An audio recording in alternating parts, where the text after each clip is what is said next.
Welcome to Dr. Joe Unplugged. The topics discussed in this podcast will reflect my opinions and are not in any way to be regarded as medical advice.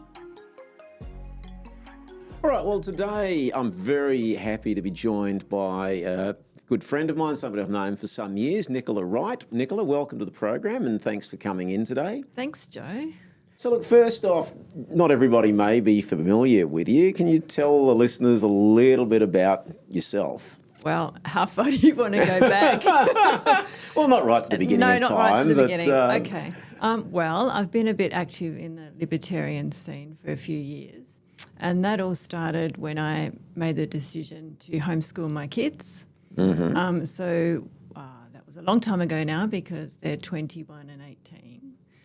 So when I sent my first one to school, I had just a few issues with, was it really necessary for him to go at this young age and all this sort of thing. And then, made the decision that we'll just homeschool for a little while at home and see where we go. But then I found it to be a little bit overbearing, having the education department sort of looking over my shoulder all the time and checking out what we're doing. And we all kind of felt the same way. So there was a bit of a libertarian streak in that homeschool community. Yeah. So I like to go down rabbit holes. So then, looking up things on the internet and learning more and more about that philosophy, which is basically, leaving other people alone and just letting them be free to live their lives, which, it really resonated with me. And then, so what happened next? Then I found the Australian Taxpayers Alliance online. Yes. And then through Tim that, Andrews was involved, Tim his group. Yeah, and then through that I kind of heard about the Friedman Conference and got very interested in all that. So hopped over there 1 year, met a few people there and formed a community. I was asked to speak on homeschooling. So that was the sort of start of being active, I guess, and a little bit more, I don't know what the word, public, I suppose. Yeah. We're going to talk a bit more in a little while about the carnivore diet, but the homeschooling was something I was actually at the Friedman Conference, not last year, I think it must have been 2023. I'd been once before, and this was before the pandemic response, and then other things happened, never quite got back. And there was, I think it was Moira Deeming was speaking about homeschooling, and another lady there as well whose name escapes me. This is probably a few years after you were doing it. Have you kept an eye on that space? Because it seems to have gotten more interest, and maybe partly because people were forced to keep their kids at home. Do you still keep an eye on that space? Have you noticed any changes since you were actively doing it? I don't keep an eye on the space so much, but what I do notice is that people, just when you meet them in conversation and you mention that you homeschool your kids, they're much more accepting of it and they're much more blasé about it and supportive of it. Mm-hmm. So back before COVID, I guess when I was doing it, it was a very strange, weird thing to do. Well, I got that impression anyway, that I felt like I had to explain why. Mm-hmm. Whereas I talked to a lady the other night actually on Australia Day mentioning that I homeschool my kids, and she's like, oh, my son's 11 and, I often think about doing it and so it's not like people are shocked. That's the difference, I think. And because everyone was forced into it during COVID. So they've all had a little taste, I think, of what it would be like. Shocked implies some degree of greater familiarity. I think so. And greater familiarity implies that people are either A, talking more about it, and probably B, numbers may have increased. In fact, I think there were some stats out last year that showed that numbers had grown quite a bit, albeit from a fairly low base. How many years did you do it for with your children? I did it for 9 years. So so that was my eldest son starting in grade 1, and then in year 9 he went back to school. Right. And then 1 year later his younger brother went to school at grade 7.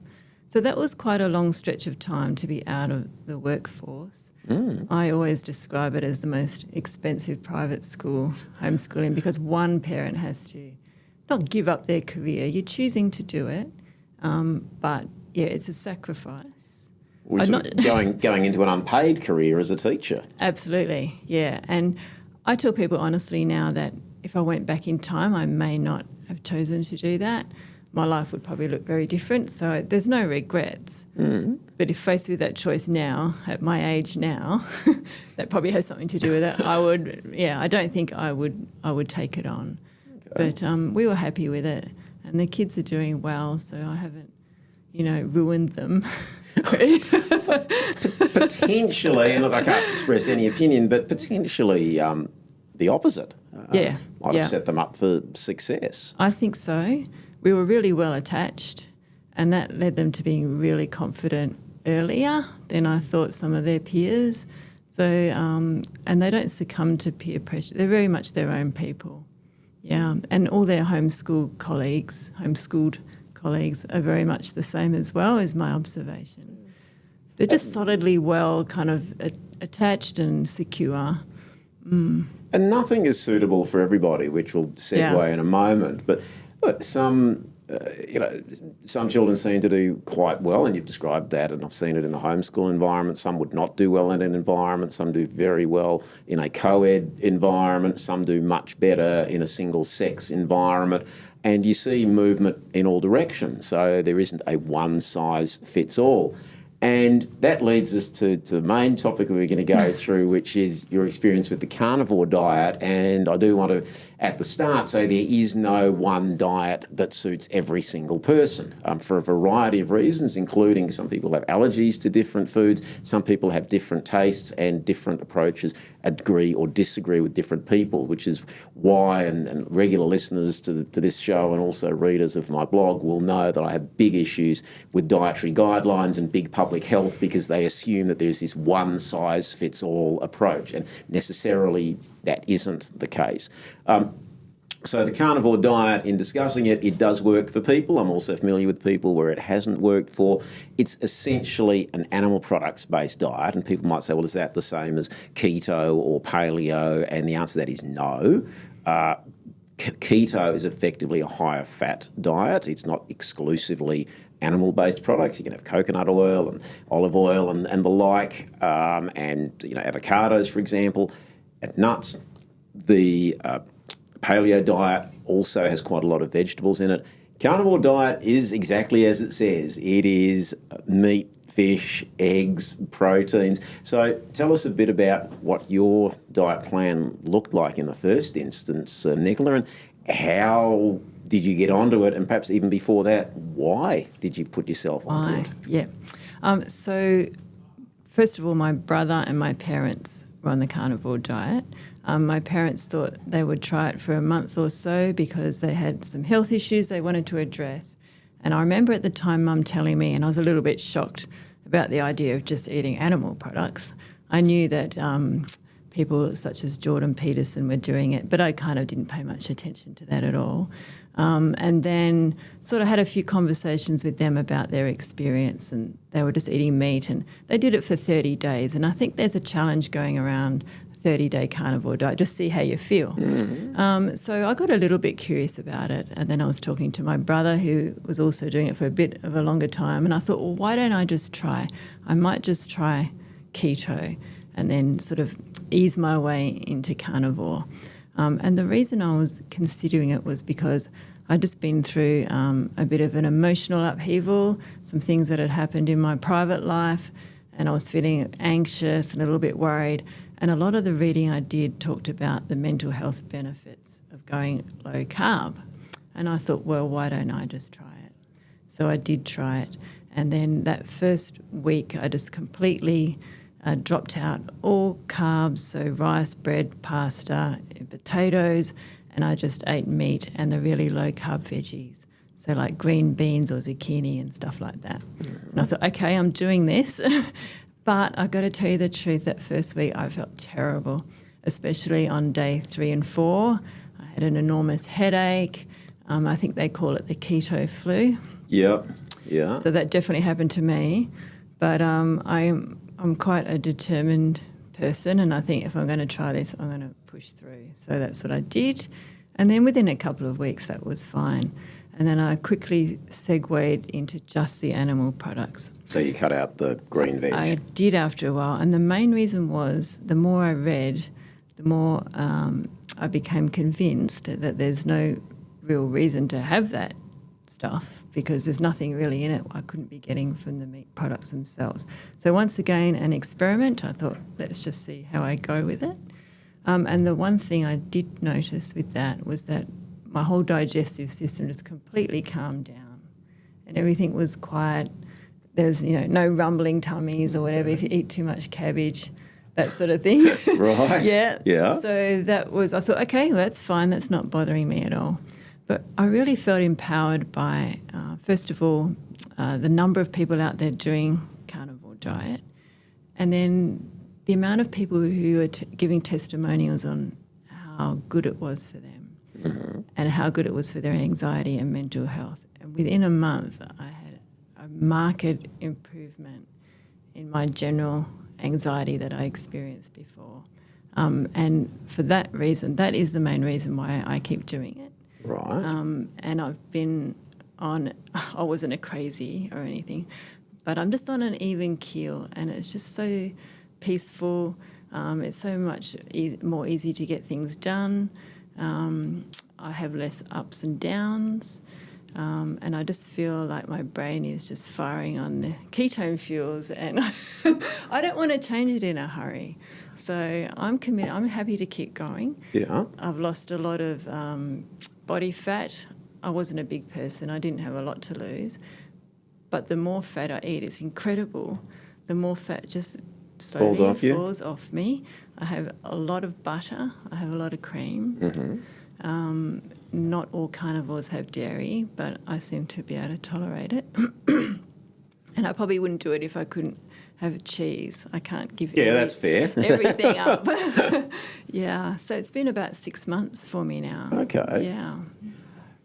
Certainly, in terms of mental health, there's been a fair bit of work done showing that in inverted commas, Western diet, particularly high in sugars, is not very good for people's mental health. And there's been different trials done looking at not specifically the carnivore diet, but either a Mediterranean or lower carb type diet, and essentially cutting out or significantly reducing sugars and processed foods, and anxiety and depression levels can improve, which is pretty much what you've described. Nobody's determined a mechanism, and I don't have an exact mechanism either, but the theories could be about better nutrition for the brain. So zinc, iron, magnesium, potassium, phosphorus, different vitamins, including vitamin B6, B12, and some of these do come predominantly, not always exclusively, but predominantly from animal-based products. Indeed, vitamin B12 is almost exclusively in animal-based products. And if you do go onto vegan sites, they will say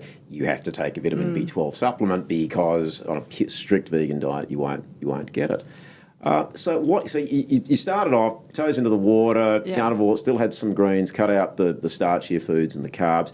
You've then gone full on, and yes, when you significantly change what you put into your body, whether people want to call it detox, a cleanse, a jolt, there's all different words, but the body does gyrate, it might be one way of describing it, and then you come through.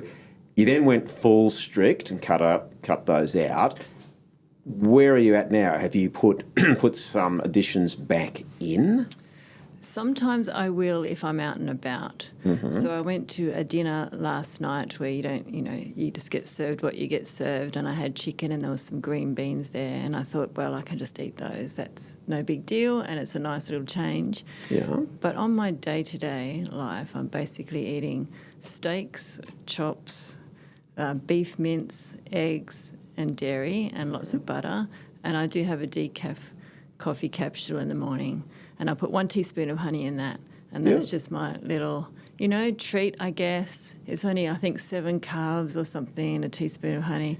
These things, they have to be, I'm trying to think of a better word than sustainable, but I can't at the moment. If sticking to it means, yes, I've made my little modification, that comes back to, well, what works for you? Maybe somebody else doesn't want that. They might want, a scoop of ice cream on a Sunday or every other Sunday. So or an apple. Which then comes to, has there been anything that you miss? I really wish I could eat some of this, or I'd really like to add that, or really there's nothing that you miss in your diet? No, it's quite miraculous because before this, if anyone had told me that, cutting sugars helps your mental health, I knew that message, but I never wanted to go there because I just used to love all my flour products, all my sugar products. I loved it. And in theory, I think, it would be nice to have my favourite cake, but I just don't have the desire for it isn't there. I can watch people eating it and just think, no, I'm so happy to stick with what I'm doing. I can't believe it, actually. It's almost a little bit surreal. I never would have thought that I would be eating this way. Mm-hmm. And one of the other benefits is that it's just so easy. There's no big complicated recipes anymore. All I'm doing is chucking a steak on the barbecue, 3 minutes each side, and then it's just perfect. And it's just, I love it. I love it, yeah. So your dinner plate will essentially be your steak? Yep. And that's or chops. Yeah. Or I might do like a beef patty and I put some grated cheese on it. Mm-hmm. Sometimes if I get adventurous, I might put some taco seasonings in some mince. Yeah. And put some avocado and some sour cream on that. But then, that's it. Then I just go back to the basics again. Okay. When you were talking about the effects on the brain, I just wanted to go back and mention a really good book called Change Your Diet, Change Your Mind by Georgia Ede, E-D-E.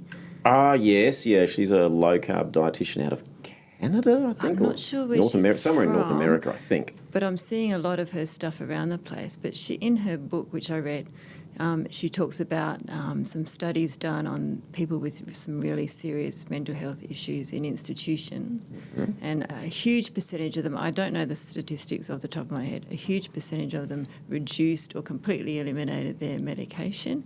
And she said that's just unheard of in psychiatry to have these improvements based on diet.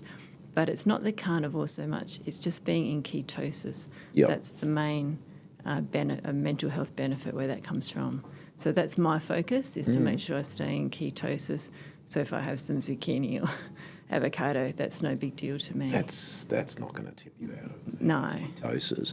And this is something where people often get very spooked because ketosis gets confused with ketoacidosis. Yes. And the two are not the same. No. Particularly for people with type 1 diabetes, if they get into ketoacidosis, that is a serious condition. But being in a state of ketosis essentially saying is the body's producing ketones, which are a breakdown product from burning fat. Yeah. And if people are wanting to lose weight, then that's actually a good rather than a bad thing because it means you're burning fats. Yeah. Have you found either sort of deliberately or even without really trying that you end up doing some form of intermittent fasting on this program? Well, I was doing that before. So it's not necessary to do that anymore theoretically because you're always in ketosis anyway. So it's like a fasting mimicking diet. So I used to just have no breakfast and then have my lunch about 1 or 2 o'clock. I still do that, but the difference is that I have my big buttery coffee first thing in the morning.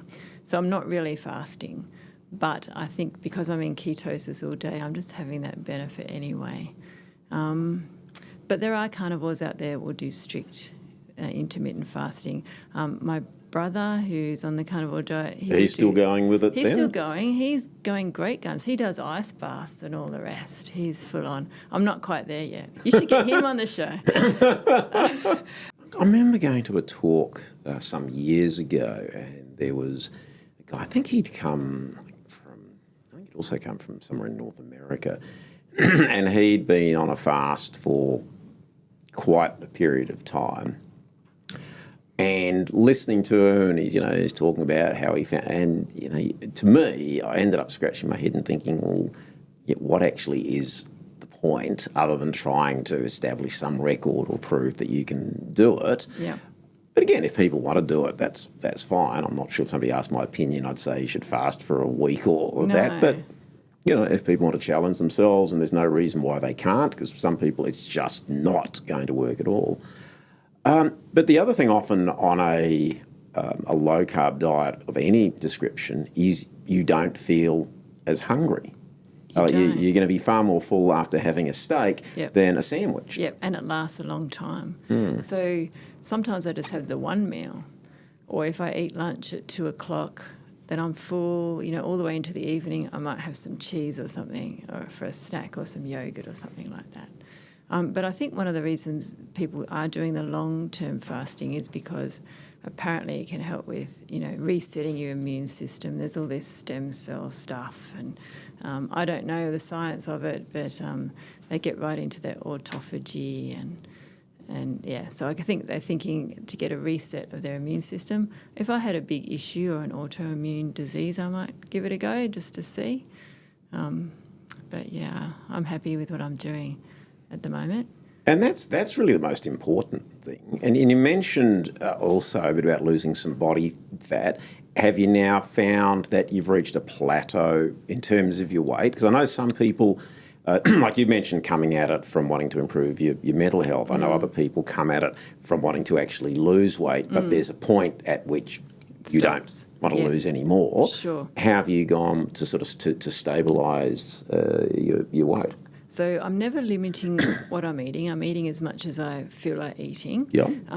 But I still notice that the scales are still kind of going down and the inches are kind of going down a little bit. So there's probably still a little bit of fat my body's happy to get rid of, let's just say. But I'm also working out using an X3 bar system, which we can talk about in a minute. So I'm trying to build my muscle somewhat. Right. So I'm not sure. So I'm losing fat, I am gaining some muscle, and yet weight still goes down a little bit. So I guess my body is just changing its composition, and that process is still going on. So I don't think I've reached any sort of plateau or anything. And it's only been 6 months. So I think maybe, I don't know, another 6 months in there before I start to maybe stop. I don't want to go too small. Yeah. Yeah. And you can be guided by what your body is telling you, which is really what you're saying there. So this exercise program you mentioned there in passing, I'm not familiar with that one. Tell us a bit about that. So I have got no affiliation. No, that's with fine. them at all. I just bought this product online. It's called the X3 bar system, and basically what it is resistance bands, but really heavy duty ones. So it comes with a range of resistance bands up to really massive. I couldn't move them. You get a plate and you get a bar. Right. And what it enables you to do. So bands are like oversized rubber bands, that type of thing. Yeah. And so the science behind that is it's variable resistance. Okay. So, when the bar's slacker, then obviously it's easier, and that's at your weaker point. And then when you're out at your strongest point, then the band's stretched and it's harder. So apparently it's good for building muscle, because as you're working the muscle even at your weakest and strongest points. I'm probably not explaining that very well, but you can do every large muscle exercise on there. So you can do your whole body with this system. You don't need to join the gym, and I'm hopeless at going to the gym. Right. So I thought I'll have that with me. You can travel with it. So that was my other investment. And I started that back in July as well. So that's been about 6 months. So it comes as a little kit with some different bands, and you set a metal pole of some description? Yep. So a pole, and you slip the bands in. I should have brought it with me. I could do a demonstration. But you can do like a chest press and just everything, squats. So you just lie on your couch and you can do a press, or you can sit on your chair and do a press? No, you could if you wanted to. Yeah. So there's a plate as well, so you run the bands under the plate, and you can just do every major body exercise with it. So that's just another element I'm adding in. Yeah. And I did find that through the carnivore community. There's a bit of a correlation there. Okay. Yeah. So I did read a little snippet of info that the leaner you are, the easier it becomes to build muscle. So whether that's true or not, I don't know. Look, I won't express any opinion because I don't know either, but you would think that if you are losing body fat and you're exercising and you are laying down muscle, then whether there's a momentum in inverted commas component that you're already moving in that space, that's what the body is geared to do. Maybe it does get a bit easier once you're already in that zone. Yeah. Again, maybe it's coincidental. Again, everybody is different. But it's an interesting observation, and it comes back to doing what works for you as an individual. Yes, and it has to be something you're prepared to keep doing all the time. If I've ever started a big exercise program, it's good for the first few weeks, and then after it's like, we've all been there, right? Yeah, that's exactly right. Yeah. Turn on its head, and obviously there's a community. Have you heard, and even just in your discussions with people who've gone down the carnivore diet and haven't found it for them? Are there some drawbacks that you've heard from people where they've said, look, glad you're doing it, I tried it, didn't work for me? Well, my parents are one example. So they did it I think they did it for a month, maybe 2 months, and they just weren't seeing the immediate improvements that they were looking for. And so, Mum said Dad was missing his toast and all this stuff, so they just decided to not do it anymore. But I do think that the longer you've been eating this SAD diet or whatever diet, or the longer you've been on the earth and your body has accumulated some issues, it's going to take longer to turn them around. So some people, I'm not answering your question very well, I'm about to say some people, it takes them a year or 2 years, and then they're like, wow, there's just so many improvements I didn't even dream of. So I haven't seen that many people who have said they can't do it anymore. Or maybe I just don't listen to them. That's possible too.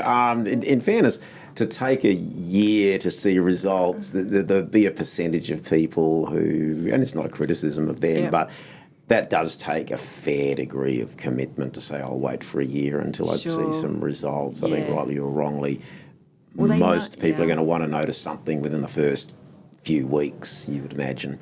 Maybe it's their last straw and they know that if they stop doing it, they're not going to see any improvements. Yeah. But another interesting aspect is people with the kidney disease who are told to eat a certain way, have low salt and everything. These people are showing improvement where doctors have told them that they can't improve. With the polycystic kidney disease, I think the mainstream advice is it's just going to get worse and worse over time.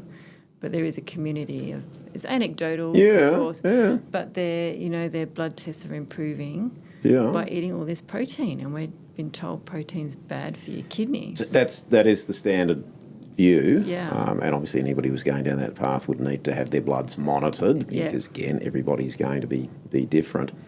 I mean, what's interesting, and over the last 40-something years with the dietary guidelines, and they're coming up for review again, and we'll just have more of the same. The significant increase in chronic disease, and obviously RFK Jr.'s had his Senate confirmation hearings this week when we're recording it, and his whole Make America Healthy Again movement is based on looking at the food chain and the contribution of food to chronic disease, and the number of Americans, and look, Australians aren't too far behind on this, with both chronic physical and mental conditions, the number of people taking pharmaceuticals. And I mean, Kennedy's central point is nobody's asking why. I heard him on his podcast quite some while ago, I think before he even threw in his hand to run for president, saying, well, why isn't anybody asking the questions? And he has, and his view is that, and I don't think it's the only component, but I think it's a very, very big one. In the 70s, you didn't have as many people with chronic illness. And it's, in some respects, it's a simple fix, in other respects, it's a difficult fix. But when we go to the petrol station, and our cars, if they run on 98, we're not going to put diesel in them. When we go to the supermarket, that can be what we're doing to our bodies. Yep. But sometimes only after you've made the change that you notice the difference. Absolutely. Yeah. And there's something very social about food as well, which makes it really hard to eat differently to everyone else. And we're all kind of, I don't know, we copy each other in a way. We're, human animals. So if you're going into a supermarket and there's all this amazing stuff there, then part of you wants to believe it's safe for me to eat it, because otherwise why would it be here in the shop? But those controls just aren't there. And we all know how bad sugar is for you. I don't think that's even controversial. And yet everything's laden with it. And everyone's taking medication. So I love RFK. I know some people think he's a bit of a weirdo, and perhaps he is, but he's doing a job that needs to be done, and he's not afraid to say the things that need to be said, and I just take my hat off to him for that. He's clearly not afraid to stand up to vested interests, and there's not too many bigger vested interests than the combination of the pharmaceutical industry, the food industry, and the bigger agricultural industries, and that includes some of the pesticide and manufacturer, chemical companies as well. Yep. Makes me think about the sugar in the food. I mean, the amount of chemicals that are in our food. And yes, the purists can say everything is a chemical. Yes, it all comes from atoms, okay. But additional preservatives and additives that the body has no nutritional value to the body. Yep. Another thing I've observed is just the appearance of people who are on carnivore diet. There's just something about them. They seem to just glow, like their eyes are clear, tanned skin, and I guess those people are not afraid to go out in the sun, so there's a bit of an overlap there. Mm-hmm. But it's almost like you feel like you can tell by looking at someone whether they're a vegan or whether they're eating animal products, at least, maybe not a full carnivore. Yeah. But, which is a de facto way of saying that if people are healthier, that will be reflected in how they appear, and that includes brighter eyes. This concept of the eyes as the window to the soul. But if you're feeling better, if you are healthier, that does reflect in your appearance, and that it reflects in your skin as well. And people have described cutting sugars and processed foods out of their diet and finding that their skin clears up if they have issues with their skin. So all these things are related, and ultimately the central feature is that if you're putting into your body that which is more agreeable to your body, and this is where people have to be prepared to experiment on themselves, because it is not suitable for every single person on the planet. Some people do quite well on a vegetarian diet. I'm not totally convinced that people do very well on a vegan diet, but I'm happy to stand corrected if there are people out there who do. Some people do very well on a keto diet. Some people do very well on a mixed diet. A lot of people do very well on a Mediterranean diet. But it's that, which you did, is I'm going to find out what works for me rather than listen to the, in inverted commas, experts sitting in some building somewhere on the government teat. Yeah. And I think what all those diets have in common is that those people are not eating high amounts of junk food. So I think that's key. That's the first step. I know for sure within my body that my body is happy and it's not irritated by anything. And I think that's almost a miracle. Yeah, and that's listening to your body and being guided by what it tells you. Yeah. So with all this newfound energy, Nicola, you've started a new business in the last few months. Tell us a little bit about that and what you're doing and where people can find you. So I've started a business called 6 Days Digital. It's digital marketing services. So I do the full package of email marketing, writing, social media marketing. I can even do ads if you're interested in that. I can help you with your website and sort your website out. I offer a very personalised, bespoke service. I absolutely love doing all that sort of work, so this was a great decision for me. And I'm really happy that everything seems to be working out for me. It's awesome. Well, that's fantastic. And look, we'll put your website in the description below if people want to click over and find you. And obviously you've got this energy to put towards it, which is really good. All right, Nicola, that's been really interesting hearing about your experience, and I really do want to emphasise for listeners that one person's experience is theirs and it may well work for other people, but not necessarily. So by definition, this is not advice to anybody other than figure out what works for you, and it does involve experimentation and being open to different ideas. Nicola, thank you so much for your time and sharing your experience on the program today. Thanks for having me, Joe. It was a pleasure. Thanks for listening to Dr. Joe Unplugged. If you enjoyed this podcast, please like, share, and consider subscribing. Tell your friends. If there are topics you'd like to see covered, be in touch through the chat or email info@drjoe.net.au. We'll be uploading new content each Monday, and soon we'll be putting these videos out on X. You can follow me there at Dr. Joe's DIY Health.